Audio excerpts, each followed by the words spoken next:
우리가 삶을 살다 보면 우리가 외로움도 있고 비교도 느끼고 소외 의식도 우리가 갖고 이런 무기를 살고 우리가 인생의 삶을 우리가 살아가죠. 참 삶이라는 것은 우리가 상처를 받으면서 우리가 살아갑니다. 그죠? 상처 없이 사는 사람 없는 건 우리가 숲속에 들어가 보면 압니다. 나무 보면요, 생채기 없는 나무 없습니다. 나무는 서로 싸움하지 않는 듯 하지만요, 오는 태풍을 다 맞고요, 비바람에서 장가지들이 잘려가고 때로는 번개를 맞으면서 온몸을 내어주기도 하죠. 그래서 상처를 많이 그렇게 받으면 그게 쌓여지면 세월이 지나면 더 이상 아프지 않게 되기도 하죠. 울음도 메말라 버립니다. 오늘 이와 비슷한 한 여인이 있습니다. 이 여인의 이름은 레아입니다. 성경은 그를 한 문장으로 소개하는데요, 17절 말씀, 레아는 눈이 약하고 라헬은 곱고 아리따우니라. 이 두 문장이 레아의 운명을 보여주죠. 언니 레아는 어떻다고요? 눈이 약하다. 외모를 말하는데요, 눈이 약하다, 시력이 약하니까 눈도 막 찌푸리고 인상이 좀 그렇겠죠. 밟지 못하고, 동생은 어떻다고요? 곱고 아리따다. 누가 봐도 라헬에게 시선이 가고, 언니는 영 동생에 비해서 처집니다. 그래서 상처가 많음을 한순간 이 문장에서 보여줍니다. 눈이 약했던 레아는 사랑받지 못했고, 아름다웠던 라헬은 사랑을 받았습니다. 그리고 레아는 원하지도 않는 결혼 속으로 그렇게 끌려가죠. 아버지가 석 집어넣습니다. 왜? 이랬다가는 동생은 다 결혼하고 이게 어찌 보면 시집으로 어쩌면 좋은 남자에게 갈 것 같은데, 영 이 큰딸은 이게 자신도 없는 겁니다. 그래서 이번에 어떻게 해요? 끼워서 먼저 보내버립니다. 아버지 라반의 속임에 의해서 불빛도 없는 그곳에 어두움에 끌려 그렇게 들어가게 됩니다. 야곱의 신방으로.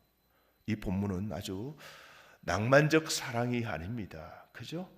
참 아버지가 속여서 눈이 침침하고 얼굴에 인상이 이래서 이게 시집 가겠나 싶어서 그냥 속여서 아버지가 야곱에게 그 주겠다는 라헬 대신 그냥 신방에다가 싹 밤에 집어넣습니다. 옛날 요즘이야 불이 켜지고 보자고 하고 이렇게 할 건데, 옛날에는 그냥 뭐 잔치가 저녁에 벌어지고, 그죠? 포도주도 마시고 그러면서 불은 있습니까? 끔끔한 채로 그냥 그 방에 들어가 속게 되는 거죠. 레아는 레아대로 여러분 속임을 아버지를 통하여 그렇게 들어가고 상처를 받고 또 외모적으로 비교의식을 느끼며 그런 인생의 삶을 살아왔습니다. 그런데 여러분, 이런 레아와 아버지의 이런 일들을 통하여 또 야곱에게는 어처구니 없는 이런 아내를 원치 않는 라헬을 원했는데, 레아를 저녁을 보냈다는 걸 아침에 깨닫게 되는 이런 인간의 이 꼬여진 삶 속에 하나님이 등장하십니다. 하나님께서 어떻게 이 일을, 이런 레아의 이런 삶의 자리에서도 하나님이 일하실까요? 31절 말씀, 여호와께서 레아가 사랑받지 못함을 뭐 하셨다고요? 보시고 그의 태를 여셨다. 여러분, 이 보시고라고 합니다. 이게 히브리어 원문에 보면 라아입니다. 라아.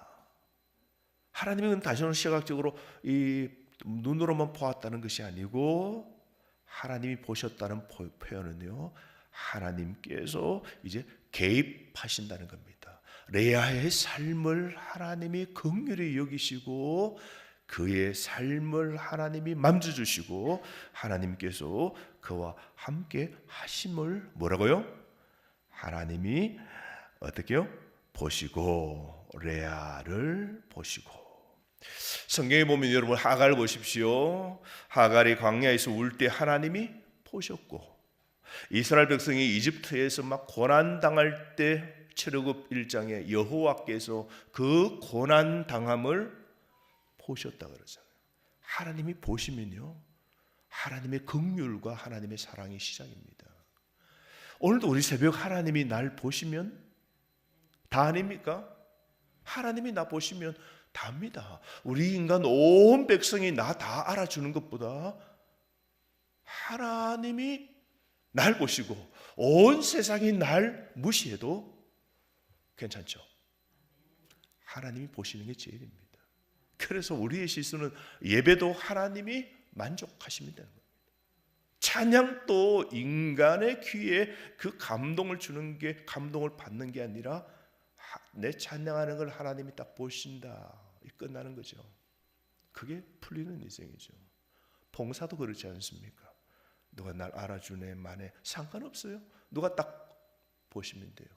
그분이 보시는 걸 아시고 그분에게 시선을 맞추어 봉사하면요 즐겁습니다. 이 세상 사람 날 몰라줘도 상관이 있다 없다? 없습니다. 그게 온전한 예배, 온전한 찬송, 온전한 기도, 온전한 봉사가 되는 겁니다. 우리 하나님은요 사람의 시선도 끌지 못하는 그 레아를, 그 야곱도, 그 아버지도 자신의 인생도 늘 그죠? 사람에게 그렇게 이렇게 끌리지 못하는 그 인생은 켜켜이 쌓여 있는 게 뭘까요? 열등의식이고, 하나님은 왜 나를 이런 모양으로 만들었냐고, 눈이 침침해서 얼굴이 이렇게 남에게 띄지 못하도록 만들으셨냐고 하는 이 인간 삶 속에 하나님은 어쩌면 포려지고 변방에 있는 레아를 보시고 이 단어가 너무너무 중요하죠.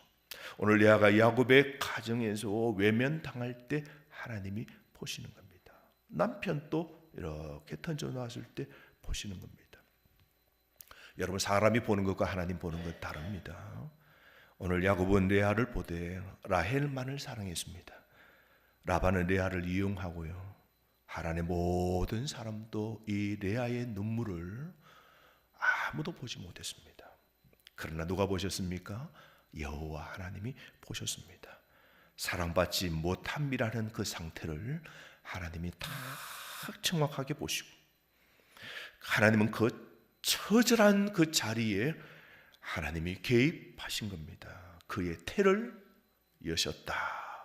이 간결한 문장 안에 하나님의 주권적인 이런 개입을 우리는 보게 됩니다. 여러분 보십시오. 자녀를 주시는 분 누구세요? 태의 문을 열어주신 분이 누구세요? 하나님이십니다. 사랑하는 성도 여러분, 하나님이 바로 지금 또 저와 여러분 우리를 보고 계십니다. 이걸 인식하고 살아야 돼요.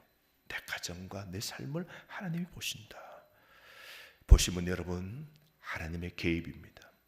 하나님이 보셨다는 것은 곧 하나님이 움직이신다는 것이죠. 사람의 눈에 띄지 않아도 하나님의 눈에 띄는 자로 사는 것, 하나님의 눈에 드는 자로 사는 것, 이것이 바로 신앙에 걷는 길이죠. 여러분, 비교당하는 순간마다 이 세상 속에서 이 말씀을 꼭 기억하십시오. 여호와께서 레아가 사랑받지 못함을 보시고, 두 번째, 하나님은 보셨을 뿐만 아니라 하나님은 들으십니다. 레아는 첫 아들 누구를 낳습니까? 르우벤을 낳습니다. 32절, 르우벤을 낳으면서 레아는 이렇게 고백합니다. 32절, 여호와께서 나의 괴로움을 돌보셨으니 라고 합니다. 이 괴로움, 고통, 억울함, 이게 복합된 그런 뜻이 담겨있는 단어죠. 나의 괴로움을 하나님이 돌보셨다. 르우벤, 보라, 아들이라는 뜻입니다. 그분이 내 고통을 돌보셨다는 그런 뜻이죠. 이런 의미를 담고 있습니다. 성경은 레아가 하나님께 아들 달라고 기도했다는 그런 문구는 찾아볼 수 없습니다. 그러나 르우벤의 그 첫째 아들을 낳고 그 이름 해석 속에 레아의 오랜 기도가 담겨 있었음을, 레아가 오래 하나님께 기도했다는 걸 우리는 유추할 수 있는 겁니다.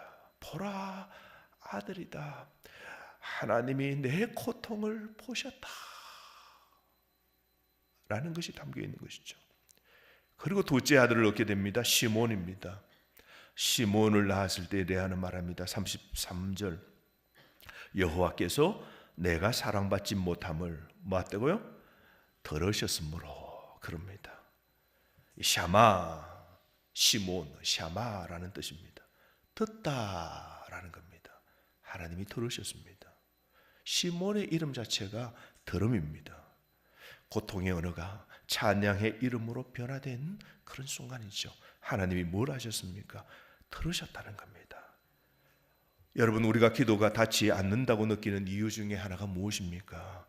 우리가 응답을 원하지만 하나님은 먼저 우리 자신을 들으십니다. 오늘 이 새벽에도 응답하기 전에 하나님은 우리의 힘듦을 하나님이 들으시죠.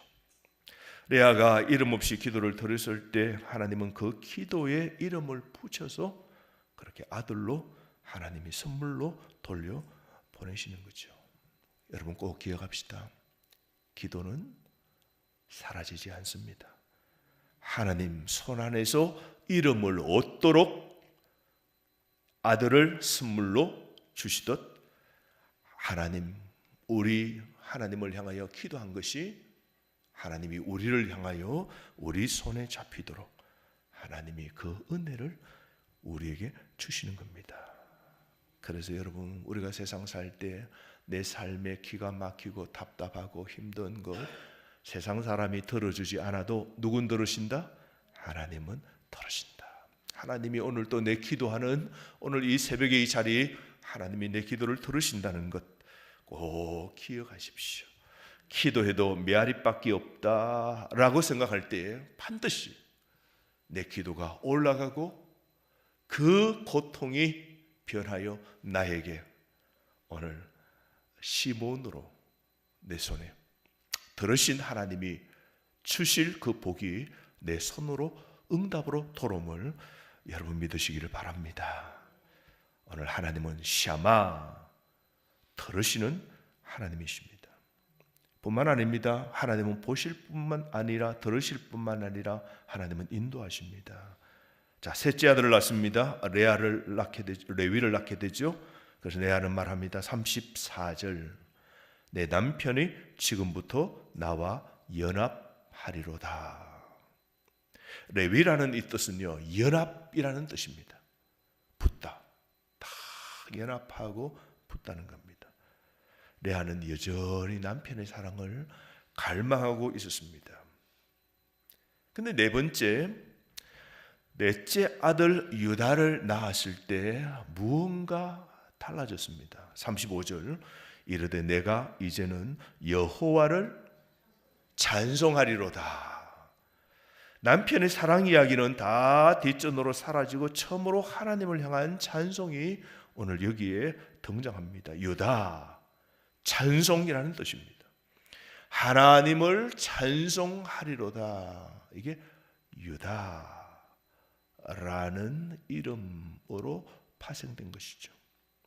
여러분, 우리가 하나님을 향하여 바라보고 하나님께 기도하고 하나님이 날 보시고 하나님이 나를, 내 삶을 하나님이 다 고통의 소리를 들으셨을 때, 그리고 하나님이 나에게 선물을 주셨을 때, 내 모든 삶이 하나님의 은혜임을 깨달을 때 우리 입에서 나오는 고백이 뭐라고요? 찬양입니다. 여러분 보십시오. 첫째 아들을 낳았을 때는 남편이 나를 사랑하리로다. 둘째를 낳았을 때도 남편이 나를 바라보았고, 셋째를 낳았을 때도 남편이 연합하리로다. 이런 의미가 있었는데요, 넷째를 낳았을 때 레아는 처음으로 남편의 이름을 부르지 않습니다. 이제 여호와를 찬송하리로다. 시선이 남편에게 집착하고 남편의 사랑을 더 원하고 더 바랬지만 결국 마지막에는 이제 누굴 바라봅니까? 하나님을 바라봅니다. 넷째 아들을 낳고 하나님을 찬양하리로다 그럽니다. 시선이 완전히 이제 바뀌는 거죠. 남편의 사랑을 더 구애하는 것 아니라 이제는 내 삶이 하나님의 은혜로 이렇게 살아오게 됐구나. 그리고 하나님을 찬양합니다.